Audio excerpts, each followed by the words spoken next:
देखिए आज का पहला नंबर क्वेश्चन क्या बोला गया है, किसी कंपनी के विभिन्न मदों पर ब्याज को दर्शाया गया और सभी जो ब्याज है लाख रुपया में है। ठीक है, तो वर्ष 1 का कुल ब्याज वर्ष 3 के कुल ब्याज का कितना प्रतिशत होगा।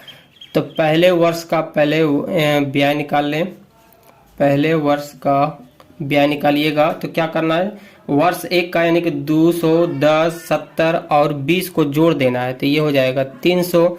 और वर्ष 3 का जब आप निकालिएगा तो ये हो जाएगा आपका 600।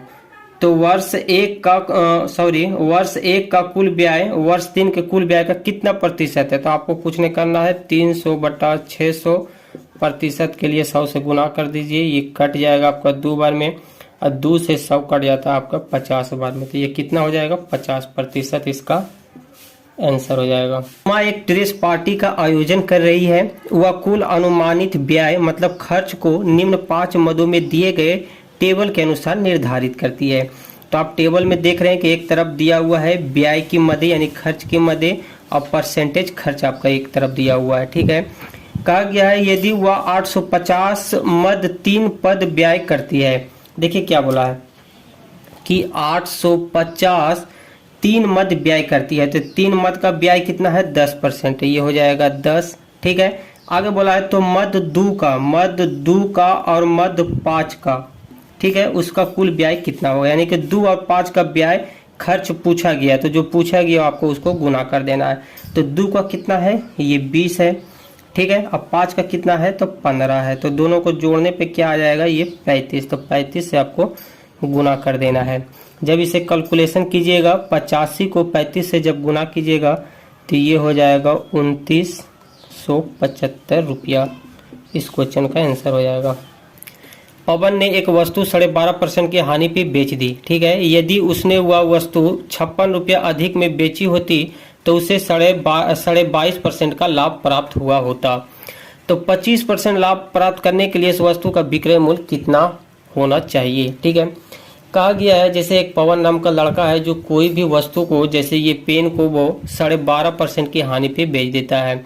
लेकिन ऐसा एक चर्चा हो रहा, कोई बात कर रहा था आपस में कि अगर वो 56 रुपया अधिक में बेचता तो उसे 22.5% का लाभ हो जाता। तो अब 25% लाभ प्राप्त करने के लिए इस कलम पे 25% लाभ प्राप्त करने के लिए अब उसे हम कितना में बेचें। तो जब भी इस टाइप का क्वेश्चन आएगा तो एकदम ट्रिक के माध्यम से आप सॉल्व करना चाहते हैं तो ये हो जाएगा 56, और जितना हानि रहेगा और लाभ रहेगा, यानी कि 12.5% की हानि हो रही है और 22.5% का लाभ हो रहा है, यानी कि हानि और लाभ को जोड़ देना है। तो ये हो जाएगा 12.5% प्लस 22.5%। अब 25% लाभ प्राप्त करने के लिए विक्रय मूल्य कितना होगा। तो 25% तो ये क्या हो जाएगा आपका 125। 100 में 25 को आप जोड़ दें तो 25% का लाभ आप निकाल देंगे। तो ये दोनों को जोड़ने पे ये आ जाता है 35, 56/35% गुना 125%। इस क्वेश्चन का आंसर आ जाएगा 200। एक पाइप एक कुंड को 7.8 घंटे में भर सकता है। देखिए एक पहला जो पाइप है जो कुंड को भर रहा है, जबकि दूसरा पाइप भरे हुए कुंड को उसे 19.5 घंटे में खाली कर सकता है, यानी कि 19.5 घंटे में खाली कर सकता है। तो दोनों पाइपों को उस समय खोला गया जब कुंड आधा खाली था, यानी कि कुंड अभी भरा नहीं, आधा अभी भरा हुआ है। अब क्या हुआ कि जो भर रहा है पाइप ए उसे खोल दिया गया है और जो खाली कर रहा है पाइप बी उसे भी खोल दिया गया है। तब भरने में कितना समय लगेगा, तब कुंड को भरने में कितना समय। देखिए एक वो भर रहा है, वो खाली कर रहा है। तो जब भी इस तरह का क्वेश्चन आएगा तो एक ट्रिक आता है दोस्तों, बहुत ही मज़ेदार ट्रिक है। तो आप क्या करना है, ए इंटू बी और b माइनस ए कर देना है। ठीक है, यहाँ पे a और b कौन हो गया, तो 7.8 को आप a मान लीजिए, 19.5 घंटे को आप b मान लीजिए। तो आपको क्या करना है, 7.8 इंटू 19.5 और नीचे आपको घटा देना है। तो 19.5 माइनस 7.8। ठीक है, जब इसे ऊपर वाला जब गुना होगा तो ये आ जाएगा 152.1 और नीचे घटाने पे आपका आ जाएगा 11.7। तो कह रहा है कि जब कुंड आधा खाली हो, आधा खाली हो तो आपको क्या करना है 1/2, आधा को आप लिख दें 1/2, ठीक है। जब भी आधा बोलेगा तो 1/2, आधा नहीं लिखता तो आपको ये लिखने की ज़रूरत नहीं था। जब इसे सॉल्व कीजिएगा तो ये पूर्णांक से पूर्णांक, पॉइंट से पॉइंट खत्म हो जाएगा और 117 से 1521 आपका 13 बार में कट जाएगा। ये हो जाएगा आपका 13/2। जब इसे भाग कीजिएगा तो ये आ जाएगा 6.5, यानी कि 6.5 घंटे में वो कुंड भर जाएगा, ठीक है। इसका आंसर आ जाएगा बी, डी नंबर। अगला नंबर क्वेश्चन देखिए, बहुत ही अच्छा क्वेश्चन है, समझने वाला क्वेश्चन है।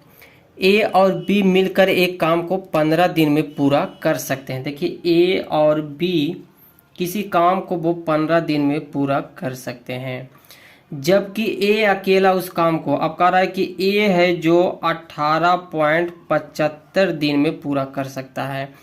तो 18.75 को आप अगर जब तोड़ेंगे तो ये पॉइंट हटेगा तो नीचे 100 हो जाएगा। हम 25 से काट रहे हैं, ठीक है, 25 से काटिएगा तो ये हो जाएगा 75 और 25 चौक होता है 100। ये कितना आ गया आपका 75/4 हम लिख लिए, ठीक है। अब क्या करना है आपको 15 और 75 का एलसीएम निकालिएगा तो ये हो जाएगा आपका 75। अब 15 को 75 से भागा दीजिएगा तो 15 पचे होता है 75 और 75 को 75 से भागा देने पे 1 आएगा। 4 से जब गुना कीजिएगा तो ये हो जाएगा 4। इसका मतलब क्या है, तो इसका मतलब ये है दोस्तों कि टोटल काम आपका 75 यूनिट है, ठीक है। और ए और बी जो है एक दिन में 5 यूनिट काम कर जाता है और ए जो है एक दिन में 4 यूनिट काम करता है। तो आगे बोला गया है कि वे एक साथ काम करना आरंभ करते हुए एक साथ काम करना शुरू कर देते हैं, लेकिन काम पूरा होने से 12.5 दिन पहले एक काम छोड़ देता है, ठीक है। 12.5 दिन पहले ही एक काम छोड़ दिया तो बाकी का काम कौन करेगा, तो दोस्तों जो है अगला पार्टी यानी कि बी जो बचा वो वही काम करेगा। तो बी का यहाँ पे कितना काम कर रहा है ये नहीं दिया हुआ है, तो हम पहले क्या कर लेते हैं बी का काम निकाल लेते हैं। तो ए प्लस बी में ये घटा देंगे तो बी का निकल जाएगा। ए प्लस बी में माइनस ए कर दे तो ए प्लस बी बराबर कितना है 5, ए कितना है आपका 4, तो माइनस कर दिए, ये माइनस में प्लस में है ए तो कट जाएगा, तो बी कितना हो जाएगा आपका 1। तो बी का निकल के आ गया कि एक दिन में ये 1 यूनिट काम करता है, ठीक है। तो अब 12.5 दिन में कितना काम करेगा, क्योंकि ए तो चला गया तो 12.5 दिन जो भी बचा है वो बी ही करेगा। तो 12.5 में से आप गुना कर देंगे तो ये हो जाएगा आपका बी हो जाएगा 12.5 यूनिट काम कर दिया। टोटल यूनिट कितना है आपका 75 है, तो टोटल यूनिट आपका यहाँ पे है 75। तो 75 में आप 12.5 यूनिट आप घटा दें, टोटल यूनिट में आप घटाएंगे तो 10 में से 5 जाएगा तो ये हो जाएगा आपका 5, 4 में से 2 जाएगा तो 2 और 7 में से 1 जाएगा तो आपका कितना हो जाएगा 6, यानी कि 62.5 यूनिट अभी काम बचा हुआ है।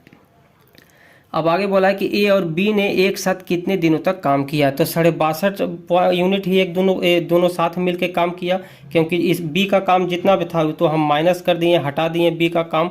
अब जो भी बचेगा काम यानी कि बी ए और बी दोनों मिलकर किया, तो ए और बी मिलकर कितना एक काम करता है तो 5, तो आपको 5 से आपको भागा दे देना है। तो इसे भाग दीजिएगा तो ए प्लस बी यानी कि दोनों का काम निकल के आ जाएगा, तो ये हो जाएगा 12.5 दिन, यानी कि दोनों ने मिल के 12.5 दिन तक काम किया है। इसका आंसर हो जाएगा ए नंबर। यदि संख्या इतना से 3 से विभाज्य है तो यक्स का मान क्या होगा। देखिए 3 से विभाज्य होने का नियम क्या है कि कोई भी संख्या का अगर दिया हुआ है उसे जोड़ने पर वो संख्या 3 से कट जाता है तो पूरी संख्या 3 से भाग लग जाएगा, विभाज्य हो जाएगा। कहने का मतलब है जैसे हम संख्या ले लेते हैं 3, 2, 1, तो ये कितना जोड़ेंगे तो क्या होगा 3 और 2 5 और 5 और 1 ये हो जाएगा 6। तो आपका 3 से पूरी तरह से 2 से कट जा रहा है तो ये पूरी संख्या 3 से कट जाएगा। तो वही यहाँ पे भी नियम लगेगा। तो यहाँ पे दिया हुआ है यक्स 3208, ठीक है। ये 8 और 2 क्या होता है 10, 10 और 3 हो गया 13, ठीक है। अगर हम ऑप्शन ए ले लेते हैं, मान लिया जाए कि यक्स बराबर हम 5 मान लेते हैं, तो 5 यहाँ पे ऐड कीजिएगा तो ये 5 और 3 हो जाएगा 8 और ये हो जाएगा 1 18। तो 18 जो है 3 से पूरी तरह से कट रहा है, यानी कि यक्स बराबर हम 5 रखेंगे तो ये पूरी संख्या 3 से कट जाएगा, तो इसका आंसर हो जाएगा A number. 2x² plus ax plus B को जब x माइनस 3 से विभाजित किया जाता है तो 31 आता है, ठीक है। और x² plus bx plus a को x माइनस 3 से फिर विभाजित किया जाता है तो 24 शेष बचता है। तो a प्लस b का मान क्या होगा, ये आपसे पूछा गया है। तो देखिए आपको क्या करना है कि x माइनस 3 बराबर 0, x को 3 को उस तरफ ले जाएंगे तो ये हो जाएगा 3, x का मान क्या आ जाएगा 3।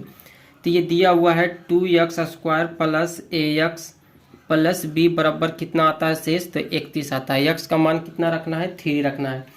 तो x का मान हम 3, देखिए x स्क्वायर है तो ये हो जाएगा 9 आपका हो जाएगा, तो ये होगा 2 × 9 प्लस 3a प्लस b बराबर ये हो जाएगा 31, ठीक है। ये हो जाएगा आपका कितना, 9 दूनी 18 हो जाएगा, तो हम यहाँ पे 18 कर देते हैं। 18 प्लस 3a प्लस b बराबर इतना हो गया। अब 18 को हम इस तरफ ले आते हैं तो ये घट जाएगा, तो ये हो जाएगा 3a प्लस b। जब ये घटेगा तो ये आपका हो जाएगा 13, इसे मान लेते हैं इक्वेशन नंबर 1, ठीक है। फिर हम यही प्रक्रिया करेंगे x² plus bx plus a के लिए। तो x² कितना दिया हुआ है 3, x बराबर 3 है तो इसे स्क्वायर कीजिएगा तो ये हो जाएगा आपका 9 प्लस bx, यानी कि ये हो जाएगा 3x प्लस a, शेष कितना बचता है आपका 24 बचता है, ठीक है। 9 को हम इस तरफ लाएंगे तो ये हो जाएगा आपका, ये 3b होगा यहाँ पे, 3b प्लस a बराबर आपका हो जाएगा ये 15। इसे मान लेते हैं हम इक्वेशन नंबर 2, ठीक है। अब हमको क्या करना है कि इक्वेशन 1 और इक्वेशन 2 को आपको क्या करना है, आपका ऐड कर देते हैं। तो ये हो जाएगा आपका 3a प्लस b बराबर हो जाएगा ये 13, और ये है 3b प्लस a बराबर है 15। ये इक्वेशन नंबर 2 हम यहाँ पे लिख दिए। इसे जब जोड़िएगा तो ये सब प्लस में है, तो 3b और b आपका ये प्लस में है। पहले हम 3a को जोड़ लेते हैं तो ये हो जाएगा 4a और ये हो जाएगा आपका 4b, ये 5 3 हो जाएगा 8 है, ये 2 28 हो जाएगा। 4 यहाँ से कॉमन ले लेते हैं हम, क्योंकि दोनों में 4 है, तो ये प्लस b बराबर ये हो जाएगा 28। जब इसे कॉमन लीजिएगा तो इधर लाने पे ये बटा में आ जाएगा 4।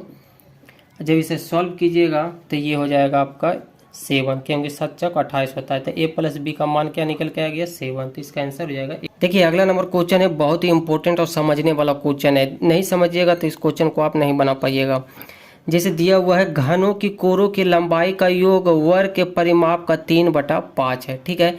इस क्वेश्चन में देखिए घन भी दिया हुआ है, वर्ग भी दिया हुआ है। तो घन की कोरों की लंबाई का योग कहा गया, तो घन किसे कहते हैं, तो ये हो गया आपका घन। तो इसमें कितना कोर होते हैं, तो इसमें कुल 12 कोर होते हैं, यानी कि 12 भुजा होते हैं। तो देखिए कैसे होता है, जैसे नीचे 1 2 3 4, नीचे 4 हुआ, ऊपर 4 हुआ, ये हो गया 8, और ये साइड में जो है ये 4 हो गया, तो ये आपका हो जाएगा आपका 12, यानी कि टोटल है 12 भुजा इसमें। तो घनों की कोरों की लंबाई का योग कहा गया, तो कितना है 12 है, ठीक है। तो घन की कोरों की लंबाई का हम भुजा मान लेते हैं कि घन का आपका भुजा हो गया a, और वर्ग का भुजा हम मान लेते हैं b, ठीक है। अब कह रहा है, अब इसे हम सजा देते हैं। तो घनों की कोरों की लंबाई का योग का वर्ग के परिमाप का 3/5 है, यानी कि घन का जो भुजा है ये 12, यहाँ पे भुजा कितना है a, तो ये हो जाएगा आपका 12 × a बराबर वर्ग के परिमाप का, तो वर्ग का परिमाप क्या होता है 4 × भुजा होता है। तो यहाँ पे भुजा कितना है b हम माने हैं, तो ये हो जाएगा 4 × b, और वर्ग का परिमाप का मतलब होता है गुना का 3/5 है, ठीक है। इसे गुना कीजिएगा तो ये हो जाएगा 4 दूनी 12, तो इसे हम लिख लेते हैं डायरेक्ट 12b/5। 12 से 12 कैंसिल हो जाएगा, 5 को आप a तरफ ले चल जाइएगा तो ये हो जाएगा 5a बराबर b। a का मान निकालना है तो ये b बराबर हो जाएगा 5, तो a का मान क्या निकल के आ गया b/5। अब देखिए आगे क्या बोला गया है, घन के आयतन का, तो घन का आयतन होता है सॉरी ए क्यू, घन का आयतन होता है ए क्यू, ये फॉर्मूला होता है। घन के आयतन का अंकीय मान वर्ग के क्षेत्रफल के अंकीय मान के बराबर है। तो वर्ग का क्षेत्रफल क्या होता है, तो वर्ग का क्षेत्रफल होता है भुजा स्क्वायर। अब यहाँ पे भुजा हम कितना माने बी, तो ये हो जाएगा आपका बी स्क्वायर। ए का क्यू, तो ए बराबर कितना है, बी बटा 5 है, तो ये हो जाएगा बी बटा 5 का क्यू, और बी आपका हो जाएगा बी स्क्वायर, हम ऐसे ही रहने देते हैं। इसे जब सॉल्व कीजिएगा तो ये हो जाएगा बी क्यू, और ये हो जाएगा 125 बट्टा बी स्क्वायर। 125 को आप उस तरफ ले चल जाइए, और बी स्क्वायर को हम इधर ले आते हैं, तो ये हो जाएगा बी क्यू बटा बी स्क्वायर बटा 125। बी स्क्वायर से हम 3 खत्म कर देते हैं, तो यहाँ पे बी एक बच जाएगा, क्योंकि ये बी क्यू है, बी स्क्वायर है, तो बी का मान क्या निकल के आ गया 125। ठीक है, बी का मान क्या निकल के आ गया 125। तो अब बोला गया वर्ग का परिमाप क्या होगा, तो वर्ग का परिमाप हम बराबर होता है 4 इंटू भुजा। भुजा क्या माने थे वर्ग का, तो बी माने थे। अब बी का मान कितना निकाल के लाए हम 125, तो 100 ये हो जाएगा 25। जब 125 में 4 से गुना कीजिएगा तो ये हो जाएगा आपका 500 यूनिट। तो इस क्वेश्चन का आंसर हो जाएगा बी नंबर।